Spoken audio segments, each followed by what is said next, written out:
What's up, my Yu-Gi Bros? I'm your host, the one, the only, the RJB0. Welcome to Yu-Gi-Oh! And Business Casual. So after my last Banlist According to Logic series, I said that due to the increasing unpredictability of Konami, I was going to cease to do Banlist prediction videos, and that continues to be the case. But here I am, doing a Banlist According to Logic video for September 2014. What's going on with that? Well, I have decided to stop doing Banlist prediction videos, since I think that, especially since they are becoming increasingly inaccurate with Konami doing weirder and weirder things with the ban list, they are basically unhelpful to the Yu-Gi-Oh! Community. I've also decided that I don't like to do wish lists, because wish lists seem incredibly self-serving. Like, what do you get out of me talking about how I want Tengu to come back to 3? It doesn't make sense. However, it does make sense for me to talk to you about how you can prepare for the next ban list to come, in the form of a couple of soft predictions, but mostly talking about the decks that you should hold on to, or pick up, or get rid of, or prepare for going into the next ban list. Now, there are a couple things that we know when we talk about this. The very first thing that we know is that Konami is not going to hit Satellanites, or Shadows, or Burning Abyss. That's just the case, because Konami isn't run by a bunch of raving idiots, and Duelist Alliance is at the very least the highest grossing set in the last year, if not further back than that. And they also, all three of those decks have support coming out in the new Challengers, and even the set after that. So it wouldn't make any sense at all for Konami to hit any Duelist Alliance archetypes with the Deluxe Edition still yet to come out, and with the new Challengers coming. So we're just going to set that aside already. They are not going to make any direct hits to Shadows, Satellanites, or Burning Abyss. That said, there are a couple of indirect hits they're going to be making to the meta, in my opinion, that I think is going to happen, that we really do need to prepare for, and there are some deck changes and things that we should pick up in preparation for that. The very first thing is that we are fairly addicted to Vanity's Emptiness as the TCG goes. Basically every deck this format, with the exception of a couple of decks that don't really run it at all, at the very least has Vanity's Emptiness at 2 in the side deck. And the thing about Vanity's Emptiness is that even though it really helps the meta in facing against other decks in the meta, it does not help them in the slightest in facing against rogue decks. Rogue decks actually do better with Vanity's Emptiness in the game than meta decks do. For instance, spellbooks do not lose to Vanity's Emptiness. Mermails don't lose to Vanity's Emptiness. Boojins are wildly successful with Vanity's Emptiness in the game, and the same goes for Evil Swarm. So Vanity's Emptiness actually helps rogue decks and anti-meta decks more than it helps the meta. So it doesn't make sense for Konami to keep it hanging around at 3. Which means that if you're running a deck that is doing well because of its ability to run Vanity's Emptiness, this is probably a good time to get rid of it. That's not a deck that you want to be continuing to use going into the next format.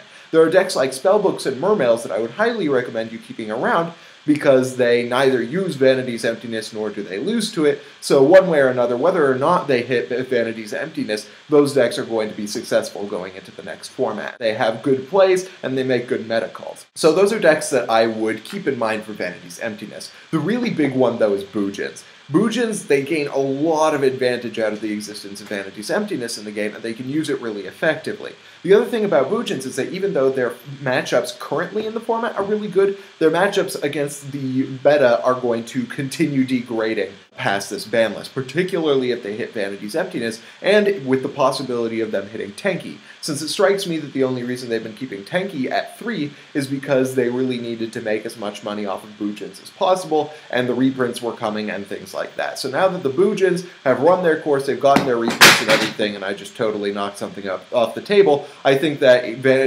Konami now has the ability to hit Tenki without any worries. So it is not definite they're going to hit Tenki, but it is definitely a possibility. I think the Boojins are a great thing to get rid of right now, while they're still good and while they're still popular, and while you can get a hold of the rest of the deck very easily. So if you want to sell off the deck core, it's really easy to get the cards for it right now. So this is a great time to be getting rid of your Boojin deck.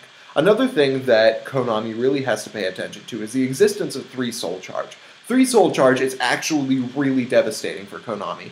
because of the sheer number of rogue decks there are out there that can really wreck the game with 3 Soul Charge. We know that this is true because Infernities went at first place in Worlds. Even if it was kind of a weird mixture of the TCG and OCG formats, in that tournament it proved that triple Soul Charge is not good for Konami. It's only really rogue decks right now that do well with triple Soul Charge and that rely on triple Soul Charge. Things like Dragon Rulers and Sylvans and Infernities and decks like that, they all rely on the triple Soul Charge, and that is bad for Konami to have those doing really well going into the next format. The thing is that triple Soul Charge is, or at least double Soul Charge, multiple Soul Charges being in the game is decently good for Satellanites. It's good for Satellanites. So it does seem like Konami wouldn't want to hit it, but if they do, and I think it's fairly likely, because Satellanites are really good going into the new challengers, whether or not Soul Charge is at 3, they can do just fine without it. If Soul Charge does get hit, it's actually fairly likely that Satellanites are going to take a dip in price. And if that happens, as soon as that happens, that's when you want to pick up Satellanites, because they are going to be amazing when Tri-Veil is out. Tri-Veil just makes the deck frickin' spectacular. So if and when that happens, that's a great time to be picking up Satellanites when Soul Charge gets limited, since I'm fairly certain that that's definitely going to happen. Another deck, or another thing that Konami really needs to hit are the artifacts. Artifacts haven't done much recently. They've been splashed into a few decks, but that's really the big thing that we need to pay attention to, along with the fact that they dominated the first half of the format. Now, whether or not they are going to be particularly useful going into the latter part of this format, they are going to continue to be a problem for Konami going into the future. The splashing of at the very least, triple Sanctum and double Moral Talk is going to be an issue for decks coming out in the future, because that engine is just instant spot removal against basically any deck. So I think that the thing that Konami should do is nip it in the bud right now.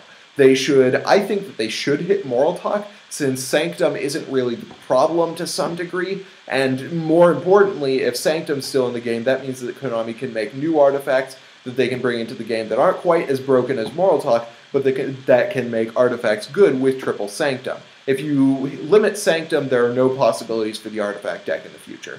So I'd say, as it is right now, I would get rid of artifacts, and it's not a good idea to run a deck right now that is really dependent on artifacts. That's why I stopped playing Dino Rabbit, is because I am fairly certain that the artifacts are going to get hit. So Soul Charge, Vanity's Emptiness, the artifacts. Those are 3 things that I'm fairly certain, I'm concrete on, they're going to get hit. Now, there are some other possibilities. There are, like, Kaiser Coliseum, maybe. There are a couple of other things, but those are really the big ones that we need to pay attention to. Now, keep in mind that even though we really want to, like, overlist ourselves for this, because it is the September format, and oftentimes Konami limits more on the September format than any other format, we have never seen a September format that happened during the 3-month cycle as opposed to the 6-month cycle, or the 4-month cycle as opposed to the 6-month cycle. We had it at the beginning of the 4-month cycle, back in the September 2013 one, but actually that one was a little deceptive because there were so many things hit on it, because they needed to prepare for having Banlist come up more frequently. They needed to have a larger ban list at first so they could make smaller ban lists later. And I think that now that they can do things more incrementally in like 3-month or 4-month scales, then Konami is going to hit fewer things. So I think having that as our list of things that are definitely going to get hit is fairly solid. I think that that's really the thing that we need to think about. In terms of things coming back, there aren't a whole lot of things that could come back off the ban list or could get bumped up on the ban list that would really have a huge impact on this game.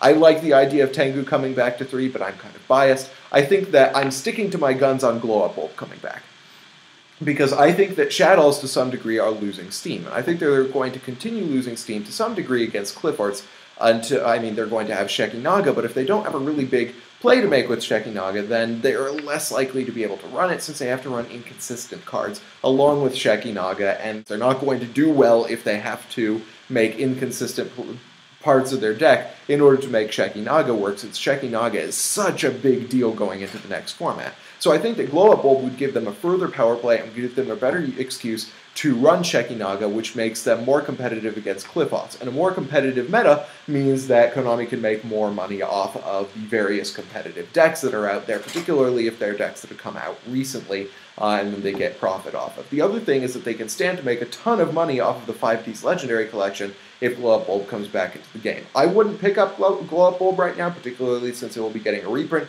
but that is something that you should keep in mind that could happen. There are a number of other things that could come back because they're getting reprints on the 5D's Legendary Collection. I'm fairly certain that at least one thing is going to make a comeback to some degree so that it can get a good reprint in the Legendary Collection. We already got Goyo, but I think that Konami is going to continue ratcheting up the hype for that set. So I'm fairly certain that's going to be happening. The last thing that we really need to address is preparing for Qliphorts. Now, there is the possibility that the trap tricks get hit on the next ban list. I don't think it's likely, but there is the possibility. And that means that the trap holes will be only slightly less viable. But think about it. There are so many trap holes in the game right now that are devastating against Qliphorts. Time-Space Trap Hole shuffles them into their deck. Bottomless just blasts away their whole play. Deep Dark Trap Hole and regular Dark Trap Hole, Darkfall or whatever it's called. Darkfall isn't a real trap hole, which means that you can't search it off of the Trap Tricks monsters, but the idea stands. Trap holes are really good against Qliphorts, just kind of in general. There are a lot of good trap holes. Those are things you want to hold on to, because even if they seem like they might be less good to run with if the Trap Tricks engine gets hit, which I don't think it's going to happen, those are things you want to hold on to. Those are decks that are going to be really good coming into the next format. The Trap Tricks variants are going to be great against Qliphorts. They're also fairly decent if you run the right trap holes against Shadows and things like that. I think you should hold on to those things. The other things you want to pick up are System Down. System Down is a freaking amazing card against established Qliphort boards because it basically wipes away their setup. And that's really bad for them. So if they have Qliphort monsters on the board, you can just wipe them off the board at the small cost of 1,000 life points. And you can be in a winning position. So those are things you want to hold on to or pick up going into a pro Qliphort format, depending on whether you're worried more about established boards with Qliphorts or stopping their plays. Depending on the deck you're running, one or the other might be better, but I think that those are things to be holding on to, whether or not any of these things get hit on the next ban list. So that's just kind of how you can prepare for the upcoming ban list. I think that decks you want to hold on to are Evil Swarms, Spellbooks, and Mermails. Those are things you want to hold on to. If Soul Charge gets hit, then you want to pick up Satellanites while they have a slight dip in price. And I think decks you want to get rid of are definitely anything that requires 3 Soul Charge, anything that really relies on Vanity's Emptiness. I think Boojins are a good thing to get rid of right now. And that's just kind of how you can protect yourself going into the next format. So there you guys go. That's my discussion of the coming format. I hope this is helpful and informative for you guys. If you really want to see my ban list predictions, let me know in the comment section below, and I can make that happen for the next format. For now, this just seemed to be more useful for my viewers. So I hope you guys liked this video. If you did, hit that thumbs up button. If you didn't, let me know why in the comment section below. And of course, subscribe for more decks discussion, analysis, and general Yu-Gi-Oh! Shenanigans. Thank you guys for watching. I'm your host, the RJB0, and I got a jet. See ya.